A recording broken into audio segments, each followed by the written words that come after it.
চাষি ভাইয়েরা সবাইকে আমার সালাম জানাই। আসসালামু আলাইকুম। আমি গোপালগঞ্জ থেকে অনেক বলছিলাম।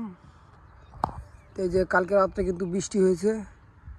বৃষ্টি হওয়ার পরবর্তী সময় আমার বর্তমান পেঁয়াজ গাছের অবস্থা তো যে দেখতে পাচ্ছেন, পেঁয়াজের গাছের নিচে যে মাটিটা আছে, মাটিটা কিন্তু পুরোপুরি ভিজে আছে। আশা করি যে বৃষ্টিটুক নেমেছে এর জন্য পেঁয়াজের উপকারী হবে, যেহেতু আল্লাহ দিয়েছে। আল্লাহ দেওয়া সবই ভালো ইনশাল্লাহ। তো পেঁয়াজটা কিন্তু আকারে আর একটু বড় হওয়ার সম্ভাবনা আরও বেড়ে গেল, কারণ আমি আপনাদেরকে দেখাই। এই যে আমার পেঁয়াজ, এই যে পেঁয়াজের যে শিকড়টা, এই শিকড়টা কিন্তু দেখেন এখন তাজা আছে। এই শিকড় দিয়ে কিন্তু পেঁয়াজ কিন্তু মাটির থেকে রস নেবে।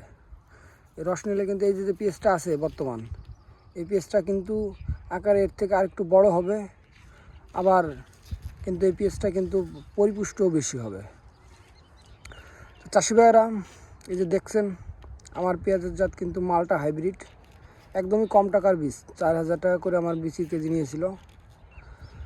তা আমি বৃষ্টি নামার পরবর্তীতে পেঁয়াজ গাছের কী দিকে অবস্থা সেটা কিন্তু দেখাতে এসেছি আপনাদেরকে। তাই দেখেন আমার পেঁয়াজ গাছের বর্তমান অবস্থা। মাটি কিন্তু পুরোপুরি ভিজে।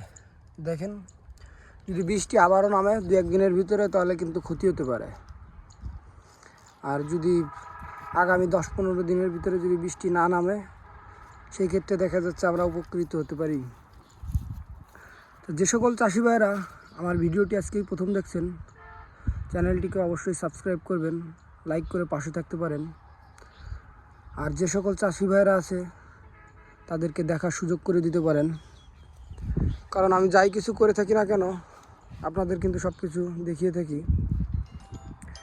এই যে দেখেন আমার 104 শতাংশ জমির পেঁয়াজ গাছ, সব পেঁয়াজ কিন্তু মাটিতে কিন্তু শুয়ে গেছে। পেঁয়াজের কিন্তু যে মাজায় যে শক্তিটা থাকে, এই যে দেখেন এই শক্তিটা কিন্তু পেঁয়াজের নাই এখন আর। এই পেঁয়াজে কিন্তু এই শক্তিটা কিন্তু এখন আর নাই। এই পেঁয়াজটা কিন্তু মাজা ভেঙে নিচের দিকে চলে গেছে, যে পেঁয়াজের এখানে যে শক্তিটা থাকে। তাই পেঁয়াজটা এখন মাটি থেকে যে রসটা নেবে, পেঁয়াজটা কিন্তু আরও বড় হওয়ার সম্ভাবনা আছে, ওয়েট হওয়ার সম্ভাবনা আছে। এই যে আমার পেঁয়াজগুলো কিন্তু আলহামদুলিল্লাহ অনেক সুন্দর হয়েছে এবার। তা যে সকল চাষি ভাইয়েরা আছেন, তা সবার উদ্দেশ্যে আমি বলতে চাই, যারা যারা এখন পর্যন্ত যাদের পেঁয়াজ গাছগুলো এরকম শুয়ে গেছে, কিংবা যে এরকম এই যে কালি আছে, যে সকল চাষি ভাইয়ের পেঁয়াজ গাছে যে এইভাবে কালি আছে, এই কালিগুলো কিন্তু অবশ্যই ভেঙে দেবেন। যদিও আমার অত কালি নেই, যে দেখেন জমিতে দেখা যাচ্ছে কতটুকু কালি আছে, খুব কম। পেঁয়াজ কিন্তু বেশি আগতি লাগালে পরে কিন্তু কালি বেশি হয়। আমি কিন্তু আপনাদেরকে শুরু থেকেই বলে আসছি।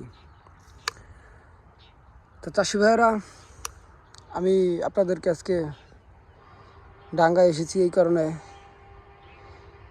বৃষ্টি নামার পরে পেঁয়াজের বর্তমান অবস্থা কী এটা দেখানোর জন্য। কারণ আমি প্রতি সপ্তাহে একটা ভিডিও দিয়ে থাকি আপনাদেরকে। তারপর আজকের এই বৃষ্টি নামার পরে পেঁয়াজ গাছের বর্তমান অবস্থা কেমন আছে এটা দেখানোর জন্য আপনাদের কাছে এসেছি।